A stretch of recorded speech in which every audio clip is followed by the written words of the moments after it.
اللہ الرحمن الرحیم۔ السلام علیکم۔ آج کا ہمارا ٹاپک بڑا دلچسپ ہے کہ ہم سفید مرغ پر گفتگو کریں گے کہ احادیث کی روشنی میں اس کی کیا اہمیت ہے۔ کچھ علماء کے نزدیک یہ حدیث بہت ضعیف ہیں اور کچھ علماء اس کو مستند قرار دیتے ہیں۔ ہم گفتگو کا جو ہمارا محور ہوگا، ہم سفید مرغ کی اہمیت پر بات کریں گے۔ اس پر ہم ڈسکس نہیں کر سکتے کہ کون سی حدیث ضعیف ہے یا کون سی حدیث صحیح ہے۔ تو سفید مرغ یا کوئی بھی مرغ جب بانگ یا اذان دیتا ہے تو وہ اس وقت دیتا ہے جب وہ کسی عرش پر، کسی بھی آسمان پر، 7 آسمان ہوتے ہیں، کسی بھی آسمان پر کوئی فرشتہ اذان دیتا ہے تو مرغ جب اس اذان کو سنتا ہے تو یہ بھی جواب میں اذان دیتا ہے۔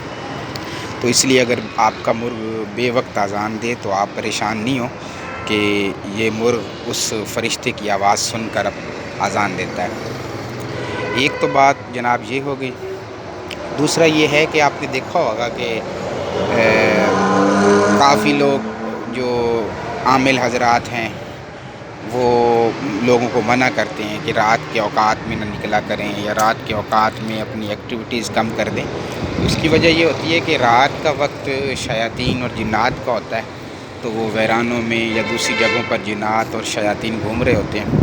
لیکن جیسے ہی صبح مرغ اذان دیتا ہے تہجد کے وقت، تو وہ ایک طرح سے ایک سگنل ہوتا ہے کہ اب تمہاری ایکٹیویٹیز ختم، اب انسانوں کے جاگنے کا ٹائم شروع ہو گیا۔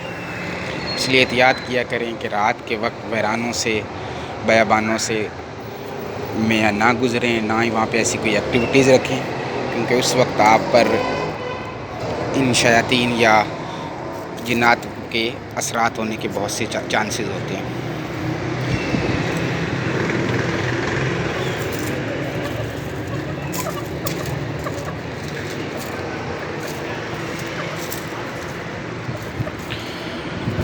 سفید مرغ ایک حدیث کے مطابق ہے، جب یہ اذان دیتا ہے تو 7 گھروں تک، آپ کے چاروں طرف 7 جو گھر ہیں وہ بلاؤں سے، سحر سے، جادو سے محفوظ رہتے ہیں اور اس کی آواز سن کر شیطان دور بھاگتا ہے۔ اور کچھ احادیث کے مطابق یہ ہے کہ آپ کے مرغ کی آواز جہاں تک جاتی ہے وہاں تک آپ سحر، وہاں تک کے رہنے والے لوگ جادو اور جنات سے اور شیاطین سے محفوظ رہتے ہیں۔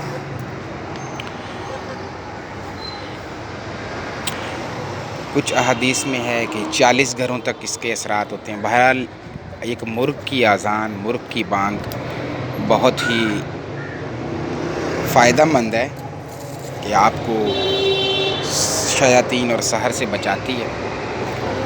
اور اس کے علاوہ ایک اور حدیث میں ہے کہ حضور پاک فرماتے ہیں کہ سفید مرغ میرا دوست ہے اور یہ میرے دشمنوں کا، یعنی شیاطین کا دشمن ہے۔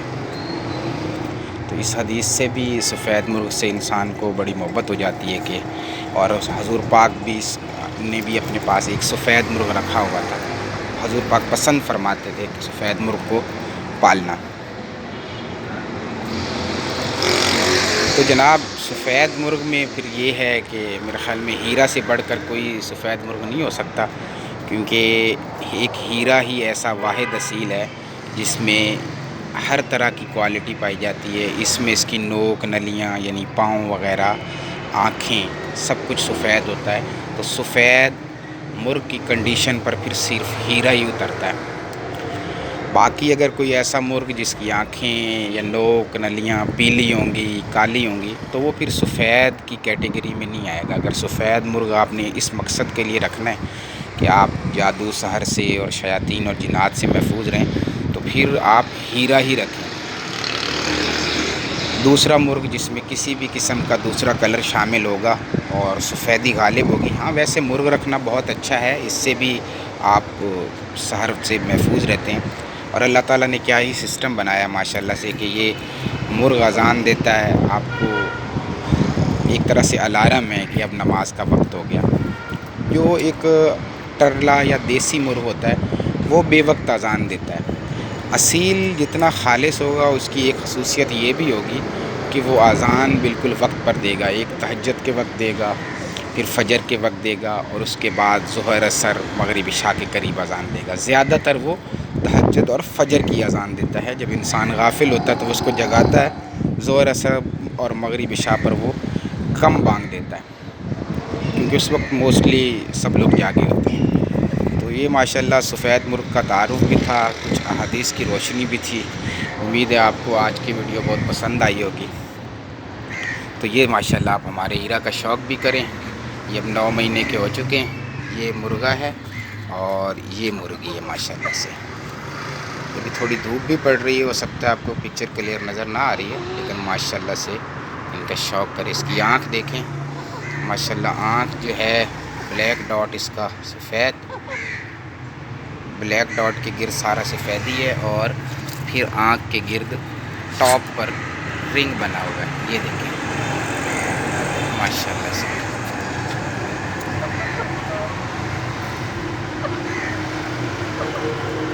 یہ دیکھیں ماشاءاللہ سے، اس سے زیادہ کلیئر نظر نہیں آئے گی آپ کو۔ چلیں دوستو، انشاءاللہ پھر ایک نئی ویڈیو کے ساتھ حاضر ہوں گے۔ اللہ حافظ۔